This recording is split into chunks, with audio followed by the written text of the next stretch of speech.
Assalamualaikum warahmatullahi wabarakatuh. Tapi pun beberapa hari lagi kita akan menyambut Hari Raya Idul Fitri. Kita sadari bersama bahwa Idul Fitri pada tahun ini akan sangat berbeda dengan Idul Fitri pada tahun sebelumnya.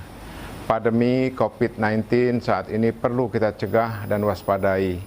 Untuk itu, dalam upaya kita memutus mata rantai penularan virus COVID-19, saya menghimbau kepada Bupati dan Wali Kota serta umat Muslim di Provinsi Lampung untuk kita tidak melaksanakan sholat Idul Fitri di masjid atau tanah lapang.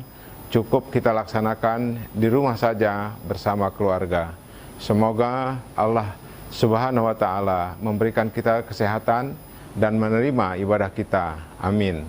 Wassalamualaikum warahmatullahi wabarakatuh. Bismillahirrahmanirrahim. Assalamualaikum warahmatullahi wabarakatuh. Bapak Ibu Saudara, meskipun dalam keadaan apapun kita tetap bisa melakukan ibadah-ibadah sebagaimana biasa, termasuk pelaksanaan sholat Idul Fitri. Untuk dimaklumi bahwa sholat Idul Fitri untuk pertama kali dilakukan oleh Rasulullah SAW, yaitu tahun kedua Hijriyah. Sholat Idul Fitri hukumnya sunnah muakkadah, yaitu ibadah sunnah yang sangat dianjurkan. Bila kita laksanakan berpahala, tapi seandainya kita tidak melaksanakan tidak berdosa. Waktu pelaksanaan Idul Fitri yaitu tepat tanggal 1 Syawal, tepatnya sekitar 10-15 menit setelah matahari terbit sampai dengan menjelang sholat zuhur.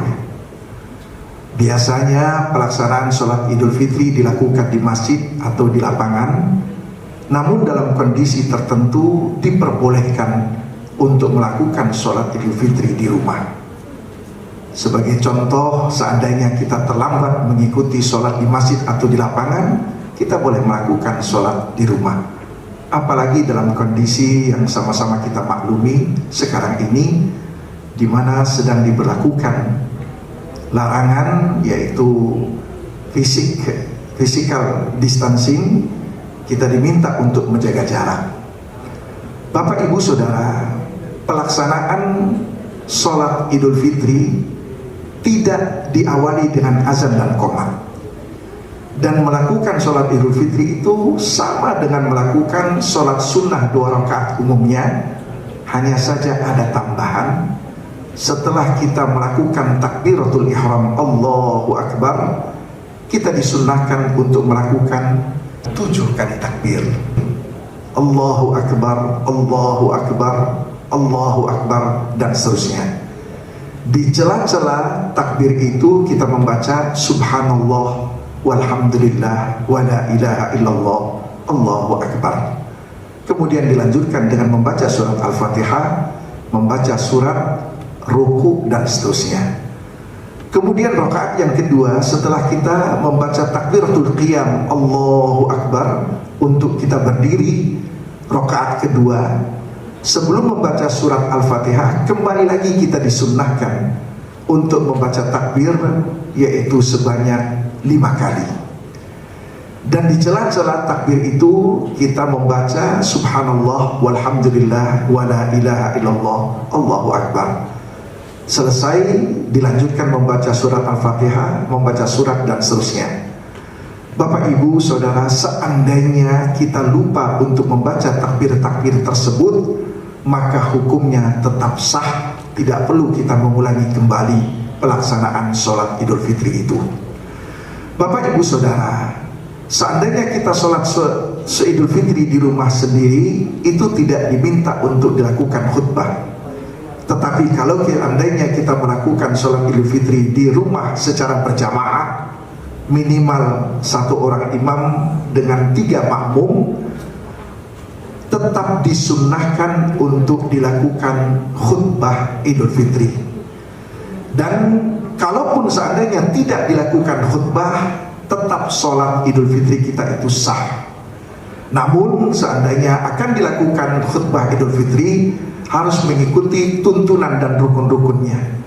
Yang pertama, bahwa khutbah Idul Fitri itu tidak dibuka dengan ucapan salam dan juga tidak ditutup dengan salam.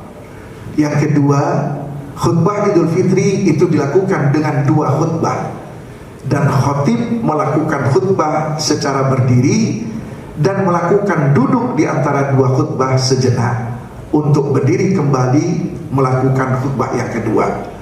Yang ketiga, khutbah pertama diawali dengan 9 kali takbir, sedangkan khutbah yang kedua diawali dengan 7 kali takbir. Adapun isi khutbah yang pertama dan yang kedua kita awali dengan memuji Allah, alhamdulillah. Kemudian kita bersalawat kepada Nabi, assalatu wassalamu ala rasulillah.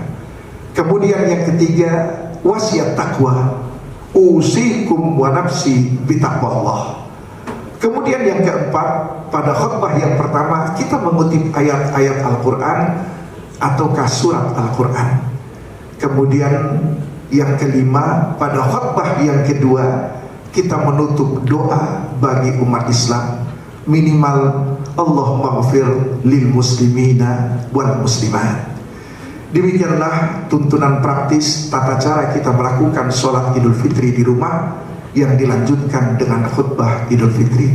Semoga Allah Subhanahu wa ta'ala memberikan hidayah dan taufiknya kepada kita. Wassalamualaikum warahmatullahi wabarakatuh.